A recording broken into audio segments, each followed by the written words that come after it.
Hello, everyone. Good morning. Good afternoon, wherever you are. Welcome to Revolution Live. And to those listening on our podcast, hello, good morning, or good afternoon, or good evening on your walk or jog or car or wherever you listen. Oh, I got to take one more note for my talk and then we'll get ready.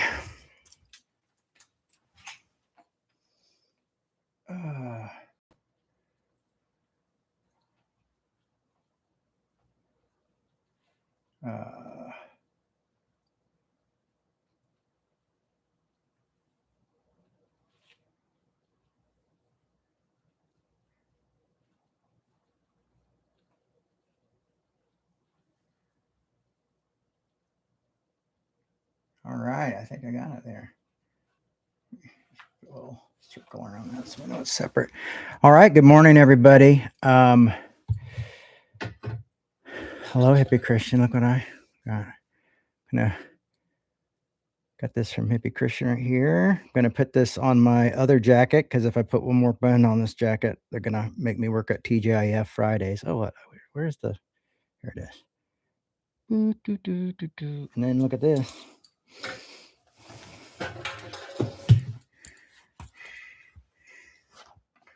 Boom. So you guys might know Hippie Christian is a regular in here, and he sent me some really fun stuff and agreeing with me in peace and love and praying for peace, which seems the world could really, really use right now. So yeah, shout out to Hippie Christian. Thank you for the badge. Thank you for the sticker. And I love goodies. I do love goodies. And I definitely love buttons and badges and pins and stickers. Oh my. So today we are going to, did I just open a drink and then put it somewhere else? Yeah, there it is. And today we're going to talk about the world's insane right now. The world is insane. We're in a war right now. Our politicians seem like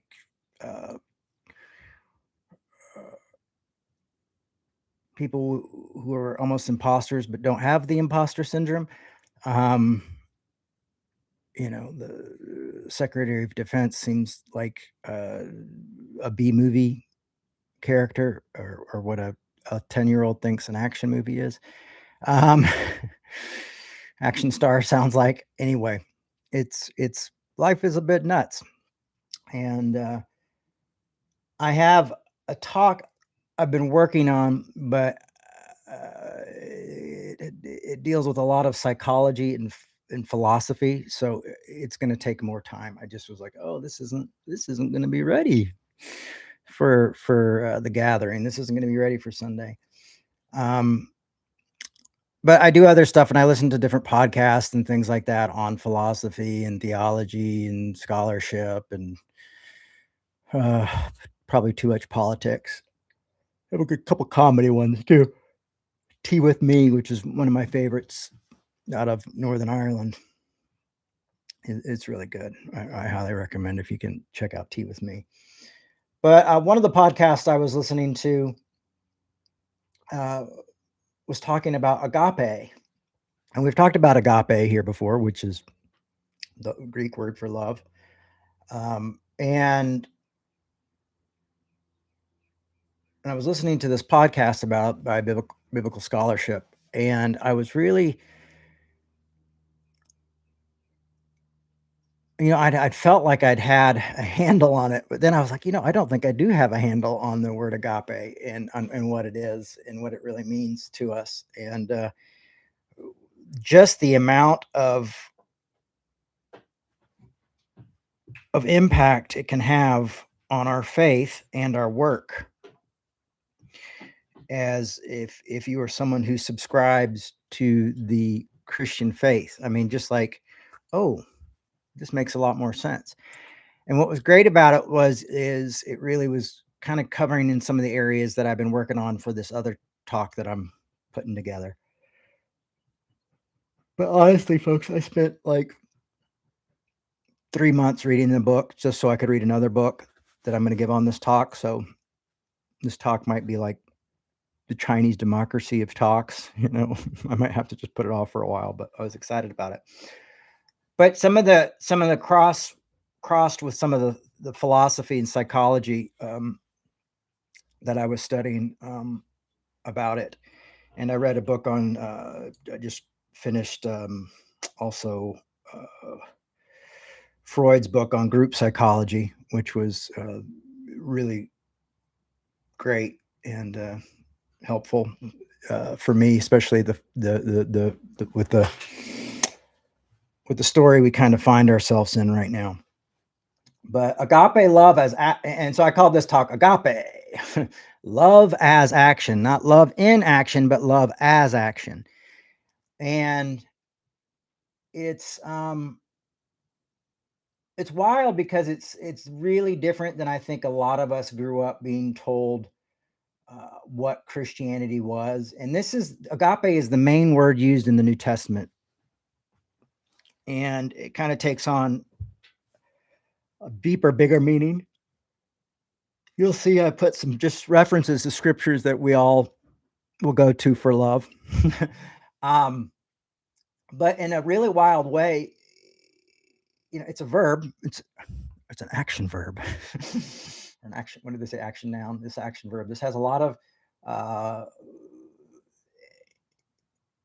and it's a voluntary word. And what's really interesting is I was thinking about like dialectics and contradictions and how sometimes two opposites can come together and be true. And I mean, it feels like this is like a cross between like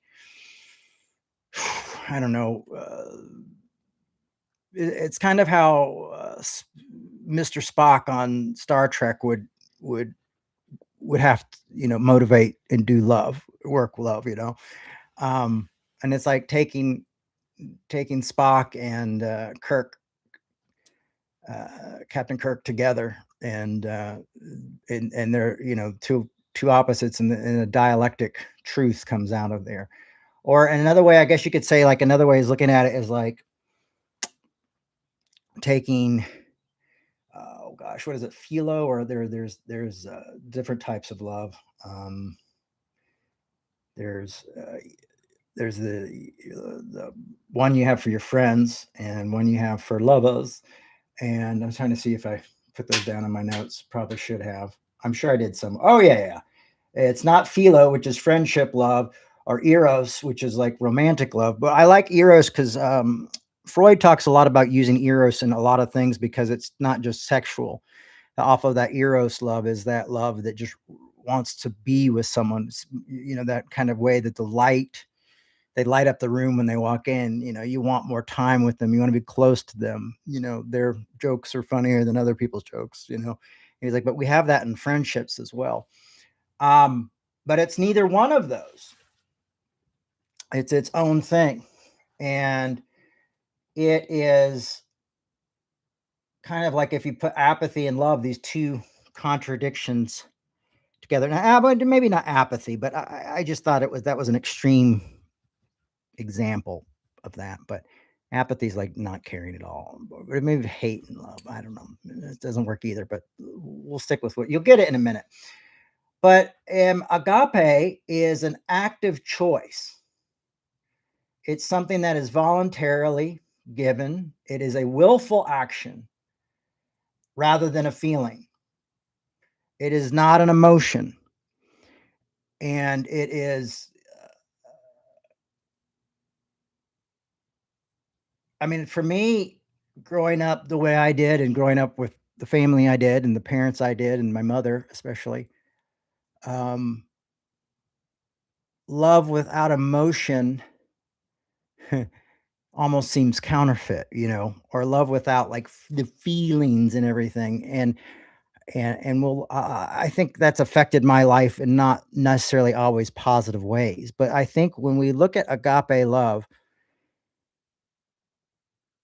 a lot of people, when we talk about loving your enemies, doing good to those who persecute you, or even when we talk about, neither male nor female, Jew nor Gentile, slave, and a lot of folks that listen to Revolution always say, well, it's hard for me because a lot of people trigger me and they make me feel this way.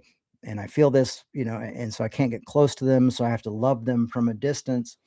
And I think what agape may do for us is allow us to at least lessen that distance with loving people who maybe have us feel a certain way, because this is something that we make a decision to do.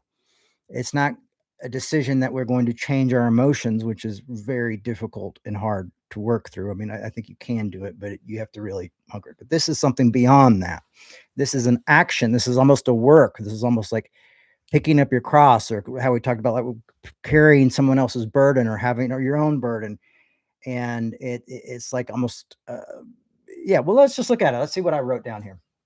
So it's an action, but like I said, love without emotions can seem like a crazy thing for a lot of us, especially those of us who feel very deeply and have a lot of emotions, and often feel like our emotions uh, get us out of bed in the morning and drive us, and help direct some of our decisions. Um, but it's also it's it's sacrificial, but it's like this voluntary sacrificial feeling, and it is pretty much like, Jesus saying, I'll go and do this. I'll die for this. I will go and work for this. I will do this.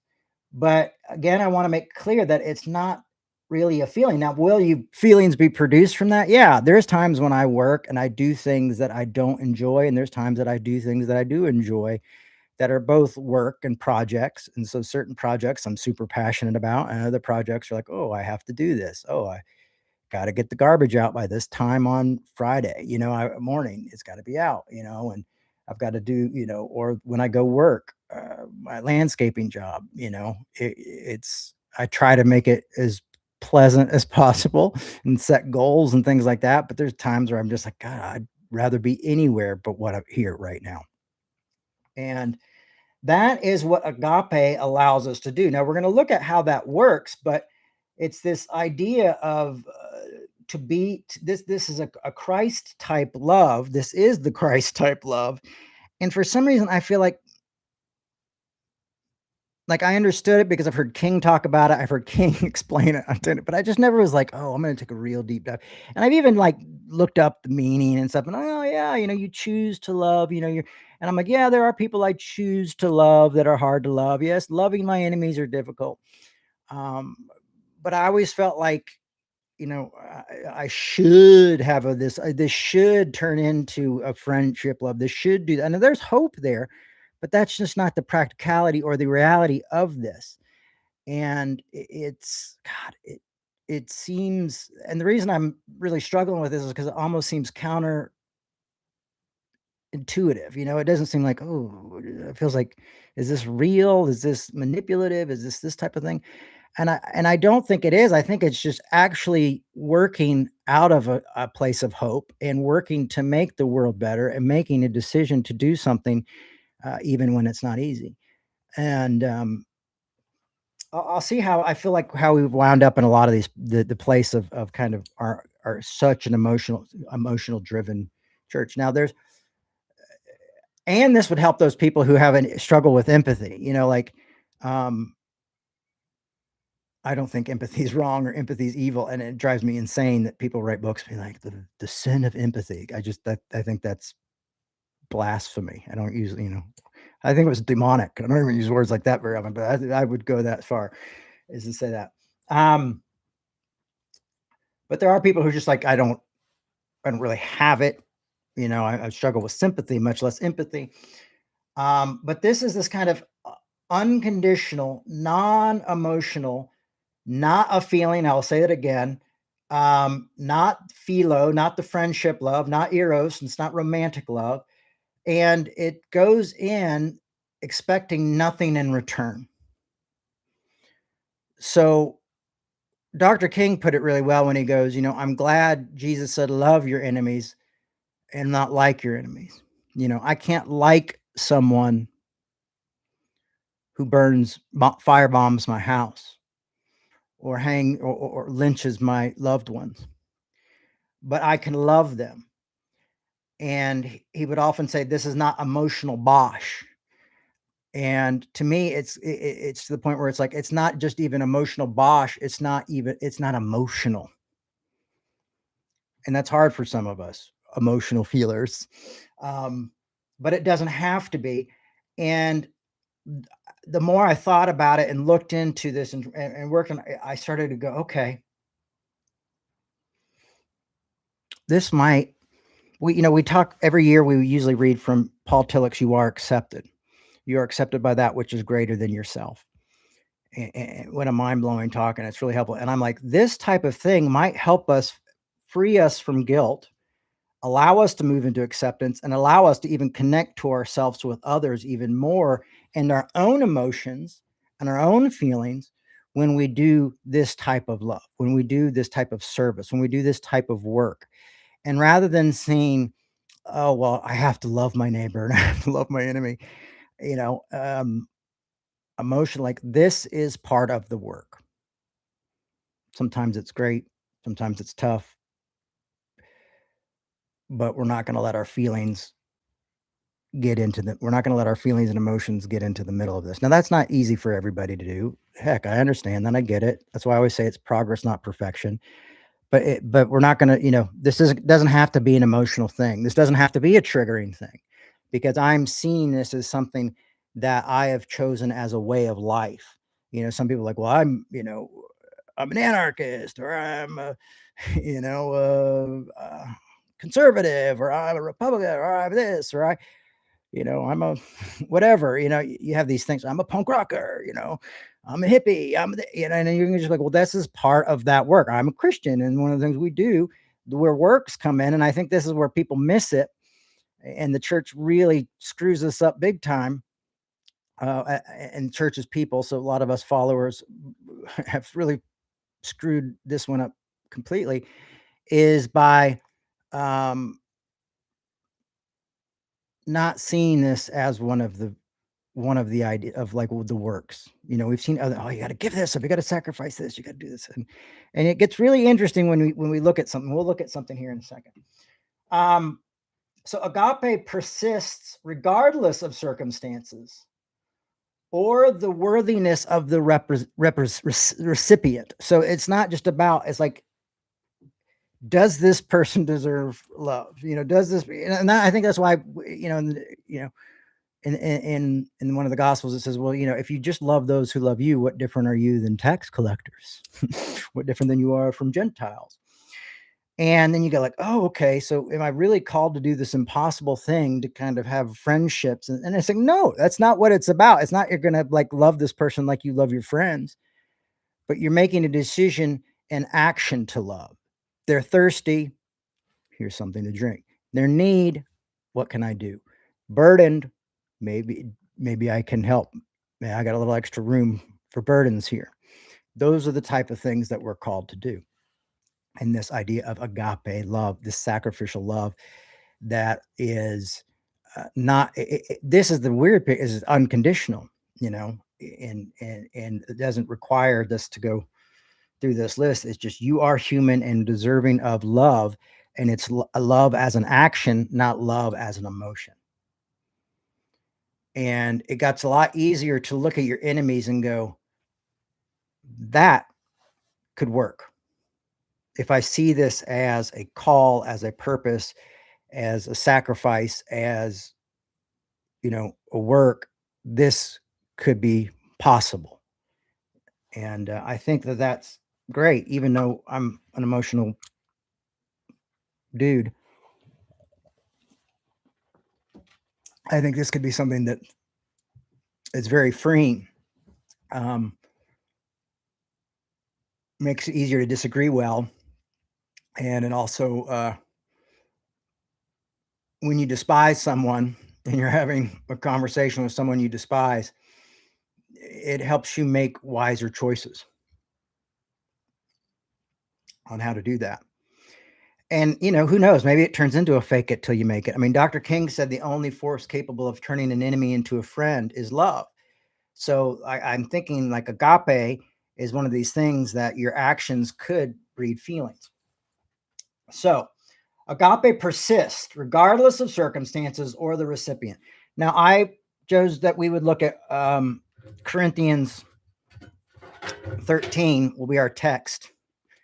The love chapter. My Bible wouldn't stay open, so I put a clip there.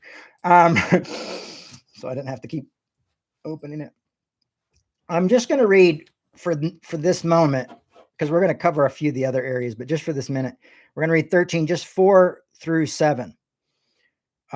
Maybe a little bit of 8. But love is patient. Love is kind. And listen to this. This is love is not, and I never thought about this love is not part, it's not envious. It's not boastful or arrogant or rude. It does not insist on its own way. Now, just even that part, you can think about how it's this word isn't just about going like, well, I'm going to do something positive, but it's saying these are emotions. I'm angry, I'm arrogant. I mean, I wish I had what they had. There's desire there. Rude. Oh, I'm going to treat this person how they deserve to be treated, or I'm just going to be, not. All that comes from emotion.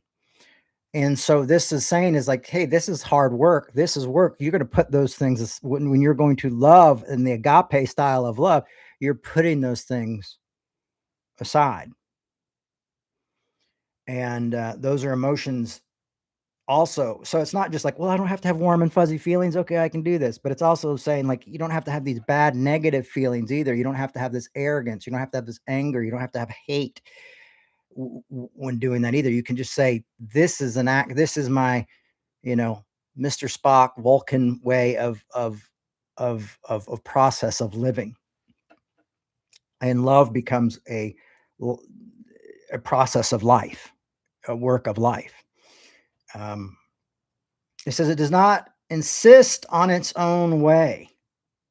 See, this is where that's unconditional agape love comes in, is it's not insisting its own way. It's saying, this is the choice I've made despite your action or reaction. This is the choice I've made to do this.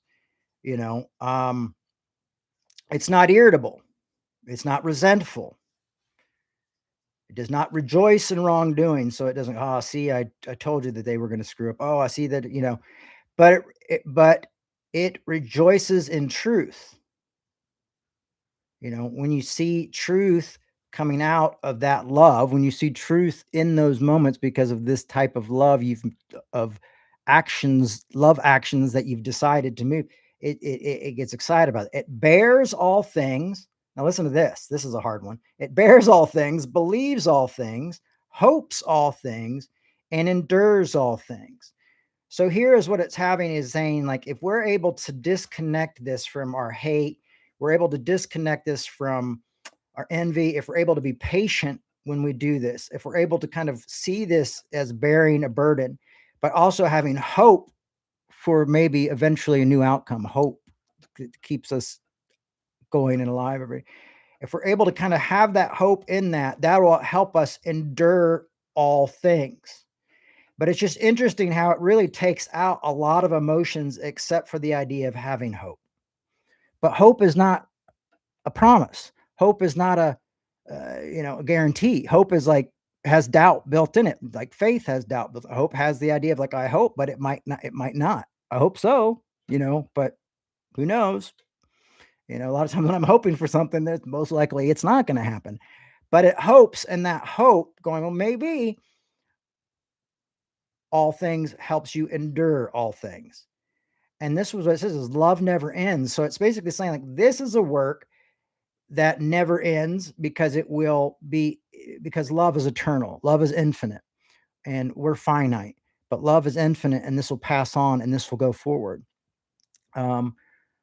So often when we see love, especially in religion and things like that, there's always a, demanding of its own way. There's always kind of a boastful insistence that one be like the bearer of religion, the pastor or the disciplinary of religion. Um, and here it's saying that it really, as our job is to bear our own burden by doing this, and to not have these things such as enviness or boastfulness or arrogance or rudeness. I mean, arrogance, what a big one, right? It's very arrogant to be like, well, you should live like me, you should do like me, you should. And this is this idea of what we even talked about when Paul said, stop worrying about what your neighbor is doing, stop worrying about what the people around you are doing, focus on your own work. And it also says help carry one another's burden. So it's like focus on your own work and what you're doing and what you're doing for others, and don't focus on how you're doing it compared to how they're doing it. Unless you see that they have a burden, then maybe go help them, and hopefully maybe they'll see you have a burden and they'll do the same. So it's really just becoming more of a active member of society, a more immersed member into humanity and society, where we make a decision that this is how we're going to do these things even when we don't feel these things. And, because I often think about, like, I'll see somebody and go like, man, I always have these people in my mind where I'm like, I believe in nonviolence, but there's always like a few people that I'm like, I hope I never meet him. I hope I never meet him, or I hope certain thing doesn't ever happen, or I would just be done. There's always these people who I have like these. And to me, it's like, I get to deny that emotion as well. What I mean? I get to see it and recognize it what it is. It's often like in dialectic behavioral therapy, in any type of therapy, they'll talk about negative thinking or suicidal thoughts, and not like focusing or not grabbing them. Like my therapist, she used to say, like, if you have this bad thought, just think of it like a leaf on the water, and oh, there it is. There's that negative thought. There's that suicidal ideology. Oh, I can't say it right now.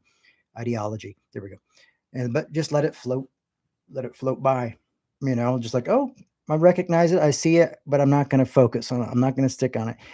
And I think this is the type of way of living a life of love, of going like, I'm feeling angry. Oh, I'm feeling a little good about myself. But you're just kind of like, I'm going to let all these leaves kind of float down the river. And because this is going to be an action, an effort.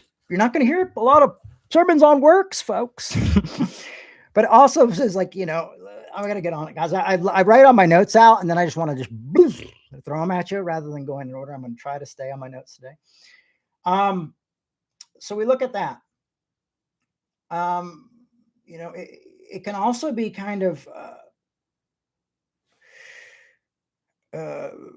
one of the other ways agape has another meaning living within it is charity.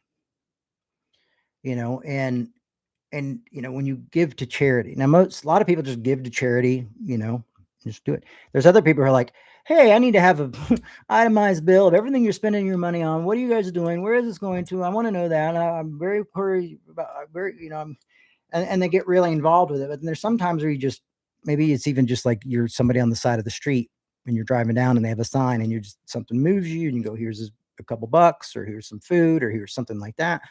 You just do it because you go, this is what needs to be done at the moment. And agape love lives within that type of way, of that charity, of that giving to something. But it's kind of a grace way of doing it. It's that kind of anarchy way of grace is anarchy kind of way of going like, I'm not going to demand anything out of this. I'm not going to ask to see this or where that's going to go or what's going to do that. I'm just going to choose to do this.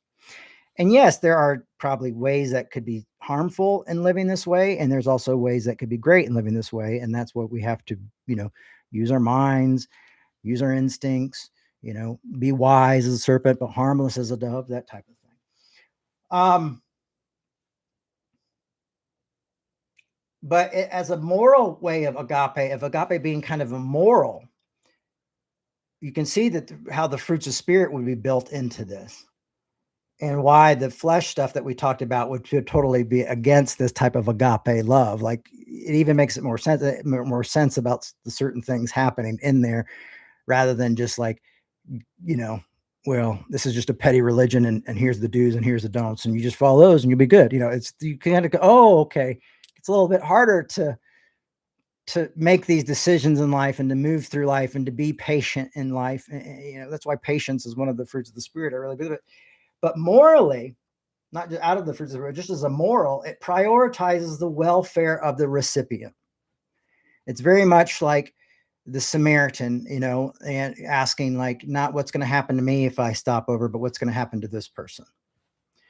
The Samaritan saw an enemy, saw someone, and this, and said, what's going to happen to them? Not what's going to happen to them when they get better and they get well, and there's, still someone that sees me as an enemy or sees me as this, but just what's going to happen to their life at this moment and this minute in time if I don't stop.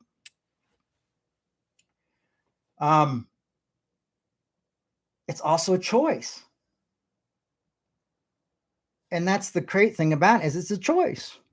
Every day we make these decisions. And I'm not going to say one way that, like, sin, not sin. I feel like this is agape is such a big thing. And for me, in some ways, really trying to grasp and wrestle with it myself, and want to kind of put it a little bit more into action in my own world, which is allowing myself to maybe not be so overwhelmed by emotions all the time.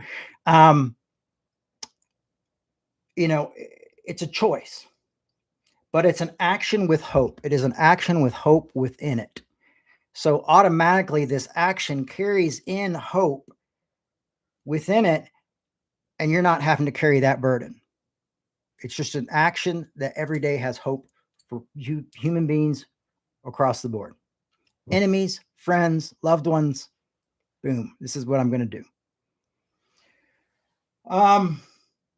And you have to admit that this is probably pretty brilliant for the time that these folks are living in, when they have so many things that are separating them, and so many different forms of hierarchy, and so many different forms of prejudice and religion.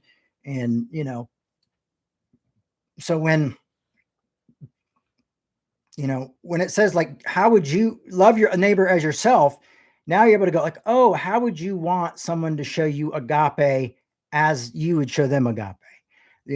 So when you see that, when the Roman soldier says, carry my pack for a mile, and you carried an extra mile, it's a little bit understand to see the agape of that, of going, like, yeah, you know what? The whole time he might've been like, this mother can't stand this, or the politics of this, everything is, this doesn't seem, but does it because this is the choice. This is how I do life. This is an action that I know has a positive reaction somewhere.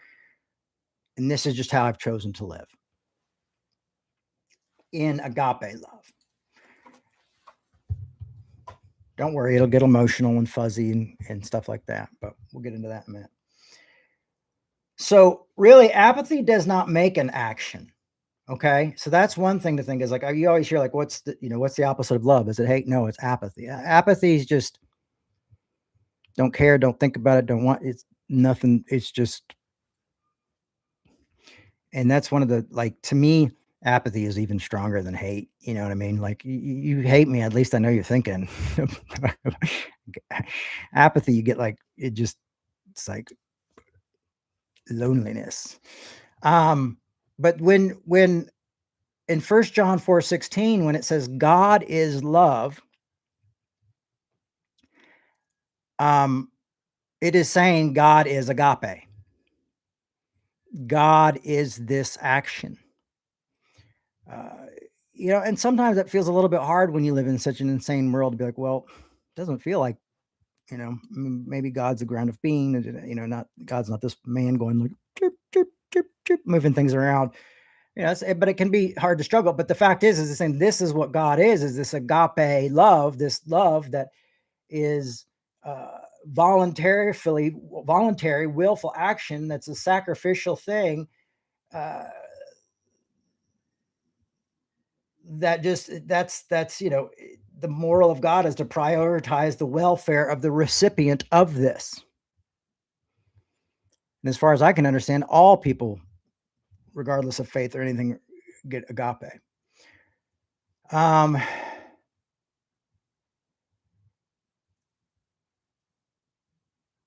And agape in Matthew 23:37-39, that one is, that idea of the phileo or philo, friendship love and agape start to work, can combine together and work together. So agape and agape. I'm sorry, I'm trying to get these words right. Filio, agape and filio. So I wrote this: agape and filio can, at best, can exist together. My own writing is sometimes I get a little excited when I'm doing my notes. So agape and love can exist together. And then I just wrote off the beat. A lot cooler if it did. That kind of, it's really great when those things do exist. The friendship and this and the agape, and you and it does, and you'll see it moments of agape in marriage, in friendship, and things like that. But this is saying, even for those, it's just no emotion needed. It's a willful action rather than a feeling. And I'm just saying, for a lot of people who struggle with their emotions and struggle with their feelings and struggle with anger and struggle with doubt and struggle with these type of things, it's and they're able to kind of see love in this way. It gives them the ability to kind of move in it within action. And for some of us who feel too much, it allows us to maybe shut down a little bit and put a little bit more energy into this action of love rather than the emotions and the thoughts and all those crazy feelings that, seem to just boom, boom, boom, boom, spark in the brain. So even John 3:16, for God so loved the world, he gave his only begotten son, is the saying God so agape the world, he gave his only begotten son. And so for me, this is kind of a very big tool to have in the tool. You can see how grace intersects with this. You can see where grace and anarchy and intersects in this. It's like, because one, you're saying, well, it's free thing, and it's like, and I don't think someone is deserving of it, but they get it anyway, and you see that kind of action take place. And then what is your action after that? Your action doesn't have to be approval. Your action doesn't have to be being even silent. You can have tough conversations. You can say how you feel. That can be part of what you're saying and communicating with your convictions and things. But your actions can say, but here, I'm going to choose love. I'm going to choose to do this. I'm going to choose to treat you this way. I'm going to choose to, do these things. It is not about like. I know some of you are like, Jay, we get it. I've understood agape forever. Well, I don't, for some reason, unconsciously and probably consciously, just kind of like, I like my feelings. And that's why I spend so much time with therapists and psychiatrists, because I like my feelings. Make them stop. It is not about like. It is a form of works. You could argue that when James says faith without works is dead, he is saying faith without agape is dead. Like, you chose not to show love to this hungry, cold person. That was the decision you made. You could have said, well, I have these opinions about him, but okay, I'm going to do this action. I'm going to practice this. I mean, it reminds me so much of the 12-step program with working with other alcoholics and people like that. And often you do work, or you set up a coffee or set up certain things, and you do it because it's helping you somehow. It's allowing you not to be so focused on your own issues and your own problems, and you start to find some serenity from it, and you're in service. And agape is love in service. It's love as service. So it's not just like, I love all the people in the world. And that's, it's a great argument when, like, sometimes I have people say, like, well, Jay, those Palestinians, some of those folks would take a gay person and throw them off the roof of a building. You want to love those people? That's how they do it. It's like, I don't like that. That's shit. But I practice agape. I have this practice of agape. We can talk about my emotions and my feelings and like this, but what about, this love? And I think why I keep saying agape rather than love in this point is because I think love is often such a loaded question and such a loaded, like, like, well, how much do you love? I love this much, and you only love this much. It becomes about competition. It obviously becomes weaponized. It becomes this thing where people say horrible things to you and treat you horribly and tell you that it's love, and that's just not love at all. Paul's trying to lay it out here what love is, and we seem to miss it. So this is like work. It could be seen as volunteer work, but it's also work with the hope of an outcome. That's where the hope lies within the work of agape. Love is with the hope of an outcome. It's like building a house or going to work out or just different things, like just setting new habits in your life, or as I reach for my nicotine mints, which I quit smoking a long time ago, just like the mints. I just like the nicotine in the mints. But it's, in a way, it's like I just got diagnosed with ADHD, and they explained to me, like, my thought process is like, I'll think of something I have to do, but it'll be like a spider web, and it'll break into all these different things you have to do. And so they were saying, we've got some medication that will help with that, but we also have some ways that can help you rethink and kind of reset those paths. So it's not just all spider webs. You can be a little bit more directed and a little bit more guided, and kind of reset those paths a little bit in your brain. And I feel like that's what working with agape does, is kind of helps reset us and set us in a new way. And all of a sudden, I feel like maybe loving your enemy doesn't become so overwhelming when you're going like, well, I don't feel like it. And you're going like, well, that's not, there's a person. This is what I practice when I'm with people. This could be revolutionary if we got it. I don't know why we don't talk about it more.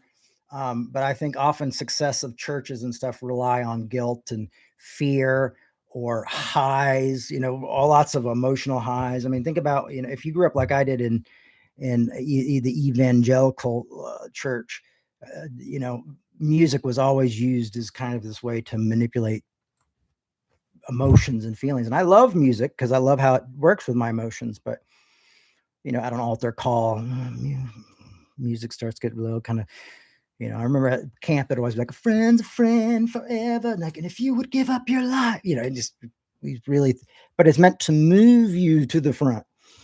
And this is saying, like, I don't need those things. This is just what I feel like being a part of my faith is. And when we talk about works and when we talk about actions and talk about things like that, this type of love is a big part of it.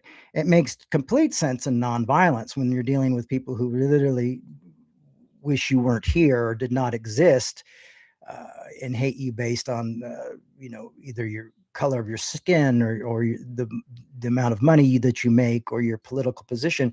It does make sense why nonviolence chooses that. Why when someone's hitting you and you do have to make a decision at that point to either act or react or not act at all.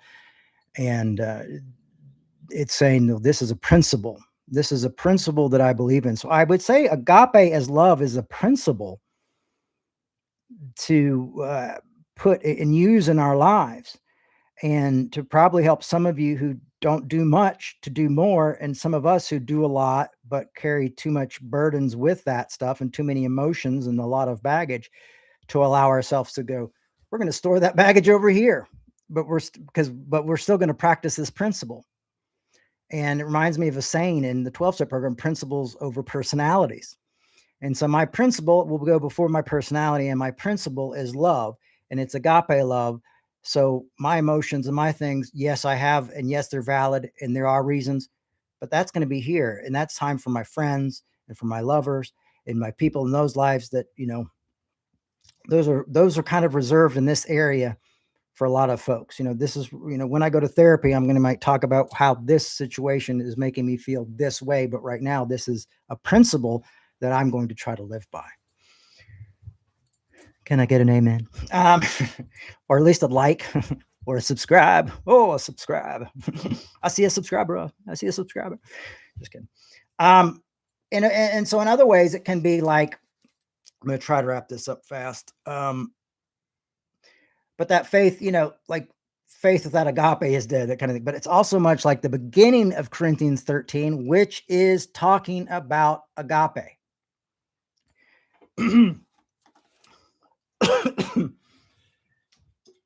Sometimes these nicotine mints be a little spicy.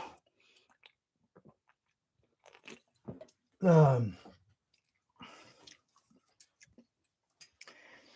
had quit smoking so many times, but when my kids were really, really little, I mean, they're little now, they're 10 and 8, but when they were really, really little, I mean, Milo must have been 3 or 4, and he found a pack of cigarettes, my cigarettes. Dad, butts, there's cigarette butts, and he called them cigarette butts. There's cigarette butts. Who's cigarette? And I was like, oh, I'm holding, and I was like I was talking to my mom when I was a teenager. Oh, I'm holding them for somebody. And I was okay, these are making me not only kill myself slowly, but lie to my child. It's time to quit. It's time to put this away. So show me some agape love, folks, and let me take my mints. But the beginning of Corinthians 13 says, if I speak in tongues of mortals and of angels, but do not have love, I am a noisy gong or a clanging cymbal.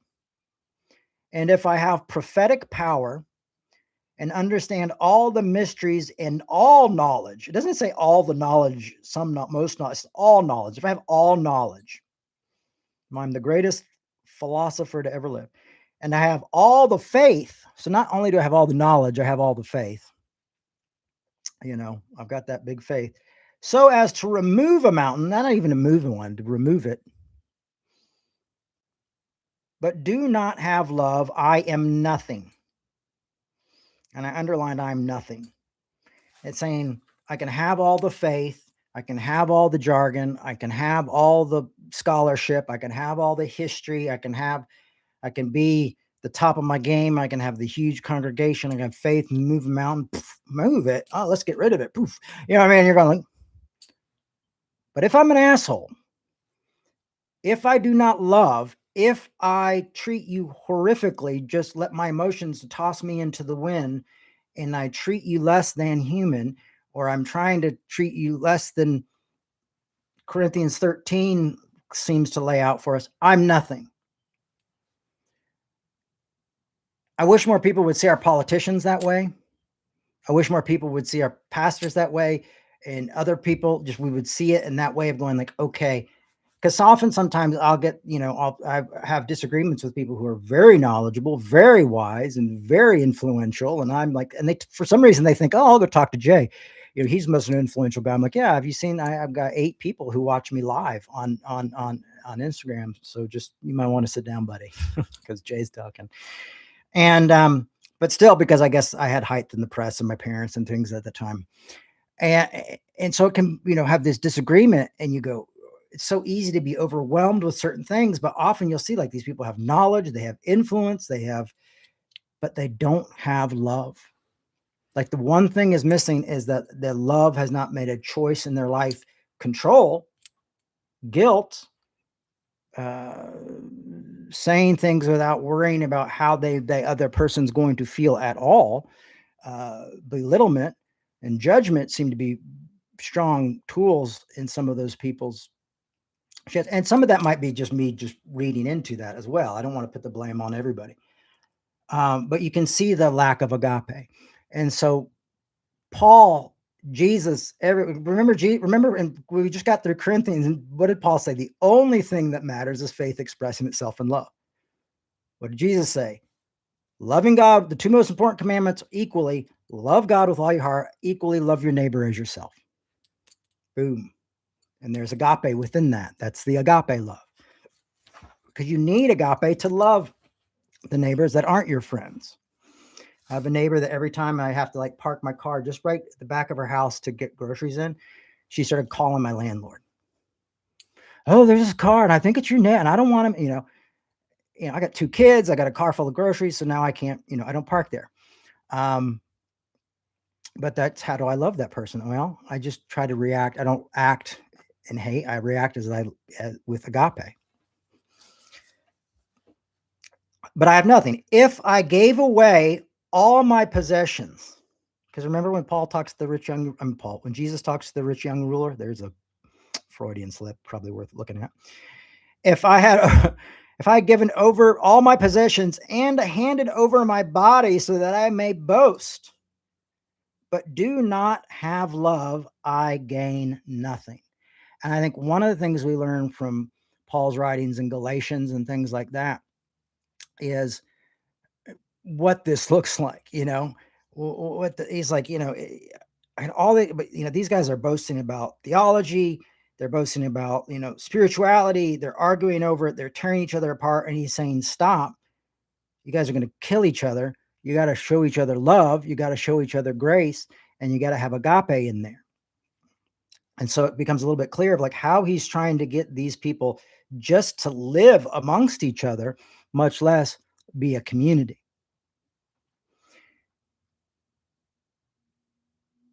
So I lay down my life, I give all my possessions away, but I do not have love, I gain nothing. And so we realize like, okay, when people want to talk about works, I always have, I have people talk to me about sacrifice. I had a conversation with this conservative comedian. I was on his podcast for about 2 hours. When it comes out, I'll share it with you. I haven't seen it up yet. But one of the things is like, well, he's like with the gay folks, the homosexuals, as they like to call them, if they don't give up their lifestyle, they have to give that up. You have to give up things for faith. You have to give up things for Jesus. And it's like they have a list of things that are now war, they will justify and have justice for that, which even though Christianity was nonviolent for the first 300 years, and it wasn't until Constantine comes along until we do embrace military and war and things like that. But we figured out, I guess we've done it for 1700 years, so we can, have to argue, and I'm going, well, what about all the, you're not talking about bombs dropping on schools. You're not talking about hungry school kids. You're talking about people who are gay. It seems like you thought, well, you got to have sacrifice and God requires you to give up everything, but salvation's a free gift, but you have to give up everything. So I, hit all those points that I hit because I like logical thinking. But here's the thing is there's this focus on like sacrifice. But I promise you, if you allow agape, the principles of agape love to be a principle, you will make sacrifices. You will have times where you make sacrifices to yourself and to your emotions and to other things in your life because you've chosen to have a principle in your life that is very valuable. And that principle just happens to be known as love. But not, and I don't want to even say love and action. So it's like friendship, love and action, love as action. I've got love verb. I've got a love verb there. And I have to, sometimes use that verb because my emotions are saying, or feelings and thoughts are telling me something different. Now, I'm not saying you just throw out your ability to like think, like, oh, I wouldn't be safe if I go do this. Don't go do it, use wisdom. So there's that. I think a role, now I'll say again, this is confusing. Yes, especially with God being seen as a parental role, as Father God. And I think that often kind of gets us into this situation of projection onto what God is or isn't and what God should be. And I think a lot of followers of Christianity fall into that kind of idea that happens psychologically. Freud talks a lot about it as he feels like Christianity is often like the need of, the father, wanting to be, the replacement of the father. And I think we often do see that. And that's where it comes into being, well, I'm a good little boy. I'm a good little girl. I'm going to please you. I'm going to make you happy. I'm not going to do this. I'm going to feel good about this. I'm going to feel bad about this. You get into that kind of what the father is that you had or you didn't have or you think should be a father. It kind of starts to fall into these ideas, and you start to create God into not even your own image, but into a particular image that has been given to you through society and through, for some of you, God would be like, pipes in. Hey, dear, is dinner ready? You know, I mean, no wonder that there's a lot of people who see God as like this sexist God who doesn't see women and men as equal. Oh, they're complementary, you know, but the complementary is usually always, you know, the one they're complement is always lower, you know.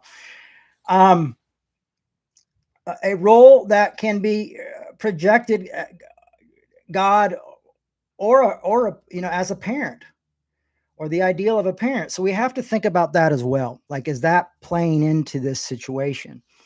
Am I playing out a role with my faith? It can also be like the big other or the group think, or, you know, what's happening within your group and your organization. You know, sometimes I see folks in a lot of these really big, more conservative, evangelical, fundamentalist organizations, and then they're like, "Oh, I'm gonna get online and I'm gonna have a conversation." And then I start to have a conversation, and then they start to rebuke me in the name of Jesus, or call me an idiot, or talk about my parents. It's because they believe what they believe is very easy to believe within that group, but once they get out of the group, they're held accountable to things that might not be true, might just outright be wrong, and they can't have that, and it feels even. Then go back to the flock and stay safe, and within that group area that creates the safety, and then all the outsiders. That's how cults get started, and some cults are just bigger than others. But agape is not, for the most part, a parental love, because it requires no emotion of philo or eros, uh, longing to be near. I mean, there are, like, when I talk about nonviolence and things like that, and nonviolence, how I've chosen that to be a big part of my life, and to be um, a purpose in my life. Sorry, I just want to make sure that that's not one of my kids. Speaking of kids, see, I even check my phone when it comes to my kids.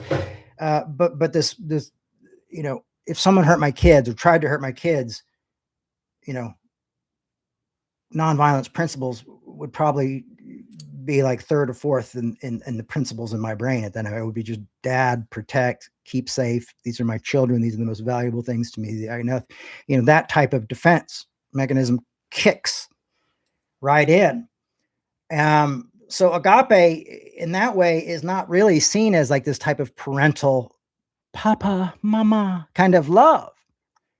You know, it's really a choice of. Now, there are going to be times when your kids become teenagers and things like that, where agape really comes in handy because, you know, there's times when my kids want two different things to eat, or, you know, they make bad decisions, and you have to sit down and have hard conversations. But there's so much emotion built in that. There's so much future built in that. There's so much into that. And this agape is not the same as that. And so you can see why it gets confused with the, you know, I mean, I remember going to evangelical church, and they'd have prayer circles, and people would be like, and Father God, and Father God, and Father God. And every other was Father God, and give us a Father God, you know. And so it was this kind of idea of building and creating God into this fatherly image, and God's love into this image. And then you're going like, well, then I should be like a parent to all people, which is a great idea. And I've tried it, and it hurts like hell to see that. And I've often had that type of love towards people in my congregation in the past. Might be good right now why I've been able to be so many years online and just kind of work with people online. And, you know, I do my in-person stuff too, but to kind of, okay, you know, it's weird when you start to do that type of work, you know, and how it affects your feelings of people, and their feelings about you, and their works, and how they're seen and you're seen. You know, it can become messy, and you have to learn to really live in that world. But this, again, it's not really requiring any emotion as much as it's just saying this is a principle. So it really doesn't have that eros or that philo in it. It does not illuminate the person necessarily when they walk into the room like those types of love do. Like when you see your best friend, and you're like, you know, or you see your girlfriend or your boyfriend or your husband or your wife, or, you know, or you see your kids, you're like, you know, they're just there. They just, you know, I do an after school programs. I work at after school. I work with tons of kids. But when my kid walks in amongst those kids, it's like, oh, it's like Moses parting the Red Sea, you know? And, but agape love doesn't happen to have that to it. So I think that's important to separate from that way of Father God and this thing. And then God is the Father, our Father who art in heaven, hallowed be thy name. It's saying like this isn't necessarily what agape is. That's not otherwise. And so I think that can add into the confusion of how we love and why some people go like, well, I can't. I'm not going to talk to somebody who even changed their mind. Oh, if someone's not, oh, they regret voting for Trump, too bad. I'm not going to deal with them. And agape will say, no, this is why we're going to do that. This isn't about our emotions and our feelings, or those we're not going to allow those to rule this moment. And I will say some of the most some of my more progressive friends who I've really struggled with are those who allow their pain and their hurt to lead their way. They look like the coolest person in the room, but at the same time, they're like very judgmental. They're very harsh. They're just in the opposite way than a conservative person would. And you almost dread to walk into a room with that person because everything is driven by a pain or a hurt or an emotion. And when you're doing this type of work, it's got to be bigger than all that stuff. Agape really does have to come in. And so it can often be like, you know, and I think that's part of it is this how we love is never really shown to us is Jesus loved you so much that he got up on that cross, and they go through the crucifixion and how he died and how he suffocated and all that stuff to move an emotion without saying now go love people, but don't allow your emotions to overwhelm that. We've got to allow love to be a principle as part of one of our main principles, part of one of our main goals. We should talk about this constantly. Principle.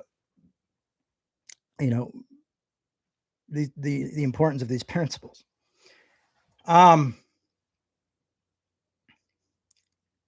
It doesn't make the person a sacred object, like often love, those type of emotional love kind of does. It's not an instinct necessarily. You can help train it into an instinct. If you have enough time, you train yourself like this is how I'm going to work. And we all know somebody like that. We all know like maybe usually a grandparent or an older person who you're just like, I know they don't agree with half the stuff I do. I look insane.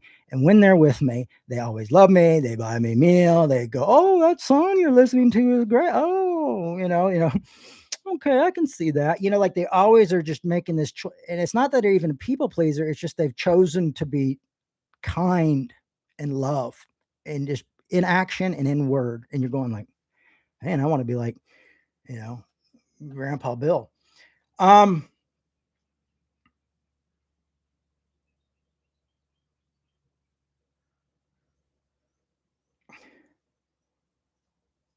So, again, you can have ill will, you can dislike them, but it can be like a tough job, like a job that you're just like, I'm not thrilled about, but I'm going to do well. I'm going to do it well because I'm here and this is what I'm doing. I think some live in guilt because because they think they have to have this constant amount of emotion and they have to feel this love and they have to feel this passion and they even have to create a compassion that may not be there. And so it becomes this impossible thing rather than just going like, I'm going to do this. I'm going to allow this to be an action. I'm going to allow this rather than feeling like you have to muster up all this thing and be something that's almost impossible. And I think a lot of us have this very high way of thinking like, well, if I don't have these feelings towards these people, and then we'll feel guilt when we have a certain feeling in a certain way, but the feelings are human. It's a part of humanity. We're going to have feelings. We're going to have thoughts. And I'm not saying that there aren't feelings and thoughts that we should work on. Of course we should. But I'm just saying like, I think a lot of it is this kind of impossible thing of like, well, I can feed these people, but I have to feel this way about every single one. I even feel a little guilt saying that. Like I feel a little like that old time religion guilt. Feel that. It's just choosing an action. It's not even condoning, which a lot of people want to say about grace. They always want to put the asterisk, and then now they're going to want to put an asterisk by agape as well. It's not condoning. It's not an asterisk or with that. It probably triggers us all in some way. It's tough work. Can we make the choice to love like this? What the thinking about me and I've heard this before too, is like what others think about me is none of my business. Also a 12-step thing. Sorry, I'm very 12-step heavy today. And we're not supposed to talk about it and remain anonymous, so I'm going to try to keep it to a limit. But but what they think about me is none of my business. And that kind of thought gets you into service as agape love, as a service, as a principle, as a service, as a work. And in a way, this is the work that kind of brings that faith in those things alive, and it will stir emotions. I really believe it will stir emotions. It'll stir them in us and it'll stir it in the other. But if we can get to a point where we're able to sharpen these actions in this work, we'll see. I think it will bear good fruit. I really do believe that. I believe that's what grace does, and grace does it in such a supernatural way. Of now that I don't have to be perfect, I can be good. And again, no one's going to be perfect at agape love either.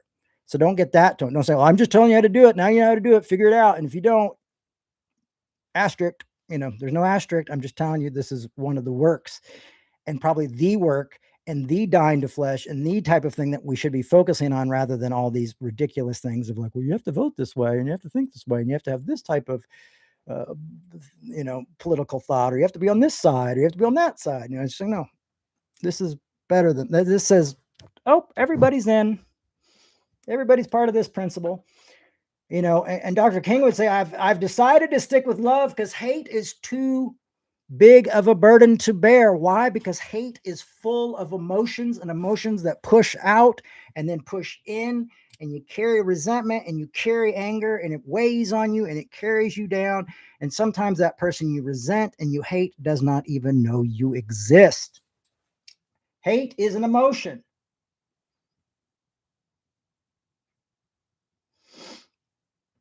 Even if it causes you to do nothing, it is an emotion. And usually it will cause you to do more than nothing. And you'll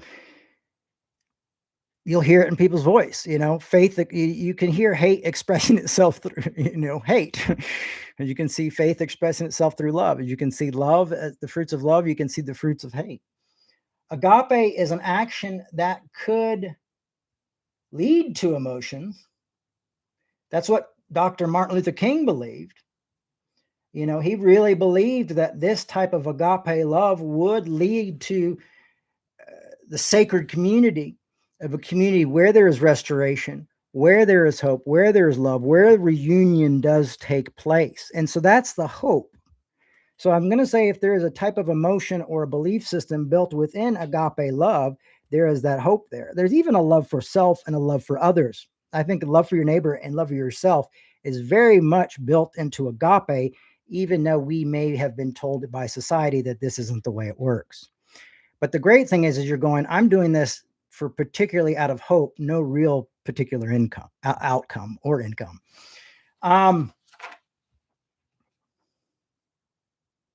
But it can lead to that. And what a great thing. It can lead to peace, and it can lead to justice, because you're constantly working towards justice. And I wear a lot of peace symbols, and I love the idea of peace. And it's much easier to say peace than, I looked for a peace symbol that had justice written down the middle, but I didn't find any. If you see one, let me know. I'd love to get one. Because I believe peace without justice is just not peace. People are suffering inside, and there's no peace that passes understanding. There's no peace on the inside. I believe this helps us understand grace as anarchy as well. I've already covered that. And when we can take the opinion and all the emotions out of the equation and realize that this is, again, progress, not perfection, it really helps us. And really, I believe this service to others can really lead to better lives for us, can help our lives, can help us think more about others, can help us live in a reality. Also, like loving people who don't necessarily want anything to do with you. Is you can often learn, and this was the great thing about this conversation, this interview I did recently, is you can see how someone else views you, what you appear like in their vision, within their eyes, and sometimes you might find things that there's there, and you go, oh, there's something I want to work on, or if you're perfect, and you're cool, right? I believe that agape can help us reframe our faith, can lead to a reformation. It can lessen our own burden and do the same for the other at the same time. You know, there's that conflict and that fight within us that keep us up sometimes. This is really a freeing thing because it makes, people are always worried, like, what if I'm triggered, or what if I feel this way, or what if I think that I'm going to do this and I can't, you're going, you have permission to be counteractive to those emotions and to those thoughts. Allow your actions to become hypocritical to your thoughts, even. I hate that person, but I'm not going to do, I'm going to love, and sometimes they say it's like putting hot coals on people's heads. So here's a win-win. But now you're like, just, it allows it allows a brand new perspective. It allows, there's growth there, there's strength there, there's endurance. Love endures all things is what it says. So endurance and strength is built in there. Paul in Corinthians 13 says, when I was a child, I spoke like a child, I thought like a child, I reasoned like a child. When I became an adult, I put away childish things. And I kept thinking, like, well, aren't we supposed to be childlike? And aren't we supposed to do this? So don't I have to love people like my kids love me? When, that's, you get this image in your mind that creates these impossible standards again. And it's easy to just kind of let those slide in. And then I've read this for years. Everybody knows, like, Corinthians 13, I've been talking about for over 30 years. And this one, I was always like, I could try this thing. What is he really saying? Is Paul just kind of a stick in the mud, And when I'm going is saying, I go, oh, this is about love. This is about agape love. And it's saying, like, those children are often moved by their emotions. I don't like it. I like it. I don't want it. I need it. I love you. I love you. I love you. I hate you. It's saying I'm an adult now. I am no longer controlled by those emotions within me. I have conviction. But now let me tell you, if you take out those emotions and you still talk to people with your conviction, you still disagree with your conviction, and you act with agape and you have conviction, those things are going to become clear, sharper, and going to be easy for people to see. But when our emotions come in, because sometimes our emotions lie to us, like suicidal ideology says, you're better off dead. No one needs you. That emotions will lie to you, will suggest things, will tell you you're awful, or some people even have the opposite, where, oh, you're perfect and your shit don't stink. Those emotions can lie. But this allows us to kind of let those emotions live, let them float down that river, but at the same time, live within our conviction, because part of this conviction will be that I live by a principle like this, even when I don't necessarily feel like it. Living life on life's terms. And part of my life's terms is the principle of agape love within those terms.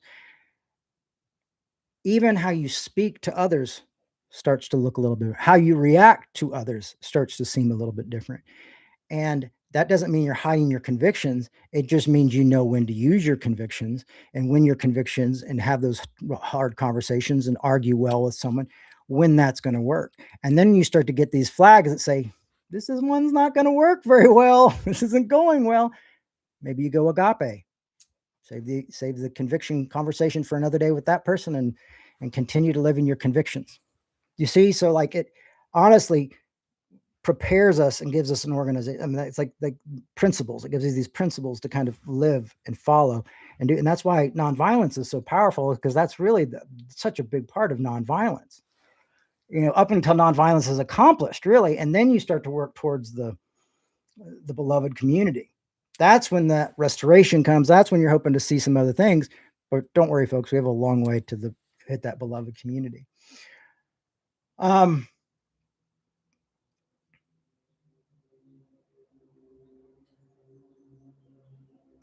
If you understand agape, you might free yourself from all the talking that you have to do in the world, from having to speak all the time, and demanding the way that someone lives. Because here again, it says it doesn't demand its own way.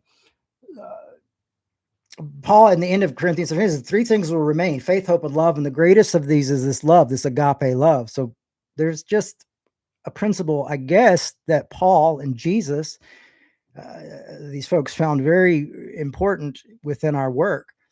And that love is something that moves even beyond our emotions, and that is so infinite that it can be something that moves us greatly, but it can also be something that doesn't move us at all, yet still exists and still works.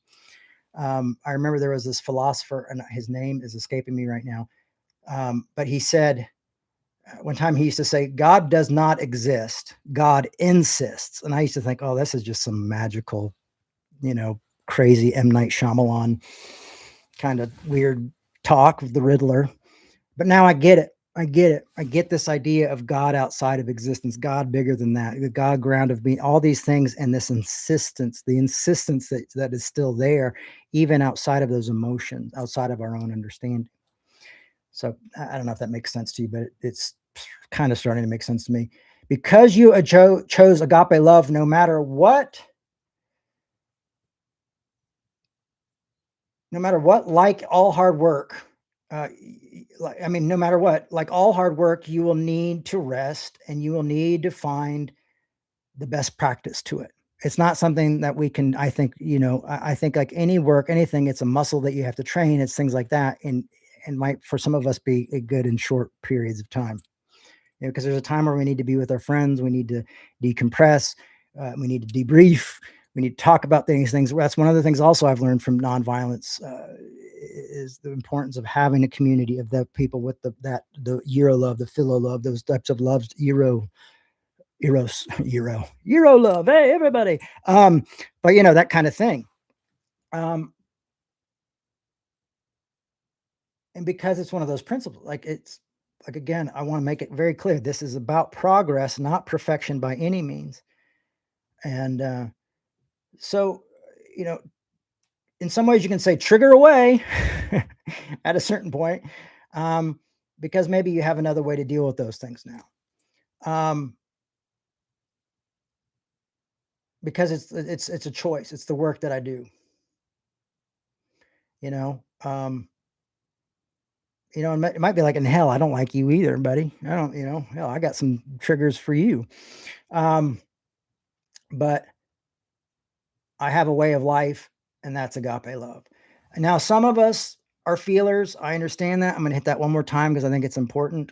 And I'm sorry if this is too repetitive, but I think it needs to be repetitive. I think it's something that needs to be talked about, and I'm sure we'll talk about this in a different way this year. But some of us are big feelers, and some of us grew up, didn't understand agape because of that, struggle with understanding that, and I am one of those people. And maybe you grew up like I did in that church, in the evangelical church, with a lot of feelings and a lot of emotions. Maybe you looked out and went to a church that had none, but then you hurt your own shit you're dealing with, right? Um, but I thought I had to feel it for everyone. I really thought I have to feel it for everyone. And I'll tell you what I've learned from that over these years is that my mental health has suffered due to this, and more than I'd like to admit.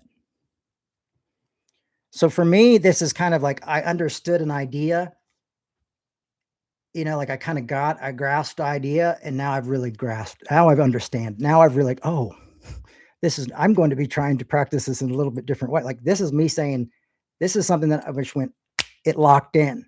I kind of understood it mentally, but it never really locked in because I always felt like I've got to have these emotions, and felt such guilt when I didn't, and would tear myself up for not doing it, to the point where I would go to my therapist, and my therapist was, would you say what you're saying to yourself to anyone in your congregation? I was like, no, no, no. Well, then why do you say it to yourself? That kind of thing. But now with agape love, and I'm going to tell you these are the things that have helped me really grasp this idea and grasp our faith and our religion and people and groups in general. But now with agape love and psychology and philosophy and also biblical scholarship, I can give myself grace and better my work for self and others by grasping this type of love. So, yep, another long one today. You have to forgive me. These are going long, but we'll put up clips so you can have short little pieces to check out. But yeah, so I hope this is something that touches you like it did me. I mean, it moved me to the point of it gave me a little bit of freedom. You know what it really reminded me of, really grasping this, is kind of that first time I understood grace. really understood grace. And it was like, oh, I don't have to be perfect. Matter of fact, I can't be perfect, but I can be good. And I think agape allows that in a different way of putting the works into it. It's not just grace and you are accepted as, oh, I can accept a lot of other things about myself when I see this as a principle of my life and a principle of Christianity. And that those other areas of love are there and exist, and those are hoped for. We hope for those. We have faith that those will eventually come one day. But we're not sitting there waiting for that moment. And that allows us to give a little bit more grace to ourselves and allowing our actions to give more grace to others, which I think will eventually give us more patience and more kindness and more understanding with people. So I think this is a good thing. So thank you for that. Again, I want to thank my hippie Christian for my who's here right now watching Prayer for Peace button, and for the awesome sticker. That it's hard when you find an we get a sticker and you're like, oh, it's so hard to figure out where to put it, but because this man has been such an encouraging human being to me. It's right there in my Bible. I covered the anchor and sent me that there. Check that out. There's hippychristian.org, I believe it is. Hippychristian.org. And so, boom, there it is for the viewers and for the people listening. Someone who's been a member of this congregation for a long time and has always been a voice that's always here, even when everybody else's voices are silent. I may always say good morning and praying for peace and to give great encouraging feedback. And so thank you for that. Thank you for the package. It really meant a lot to me. I like love language gifts and my love language. I grew up with a mom who was a shopper, so now I'm a shopper, but not as bad of a shopper. Or as good as a shopper, I guess you could say it that way too. But yeah, so thank you. Speaking of gifts, everybody's favorite part of Revolution is we are a nonprofit 501c3 tax. You get tax deductible donations to Revolution, and Revolution does really need your support and your help. It is a real struggle right now. Gas prices are insane here, like $5.75 for regular in some places. Everything else is getting expensive. It's tough, and it's probably doing the same where you're at. So we'd much rather have you than your money, and we understand the times we're living in. But if you are in an area where you have more money and you have money set aside to support works that you believe in and for charities that you believe in, please consider making seeing Revolution as a charity, as a donation, is helping our work continue, to help this continue to go on. We're at bare minimum, stripped bare bones. I've not received a paycheck, a full pay round of paychecks in years. That's why I hold a few different jobs. I'm a little bit worried about summer when I don't have my after school stuff, but we'll see. We'll do what we got to do. But if you can, please consider making a tax deductible donation to Revolution Church. Go to revolutionchurch.com. We have Venmo and we have PayPal. If you want to try Agape Love and you don't have either one of those, sign up for those. If you want to try another form of Agape Love that also helps and you don't have to give, you can sign up for YouTube and then follow us and like and subscribe, and you can share our stuff on social media. Or if you're listening to us on a podcast, you can leave us a 5-star review and say something nice about our work to help get the word out there. But yeah, financially things are a bit sticky and scary and tough, and we're doing our best, and we've done a lot to cut this budget even further down.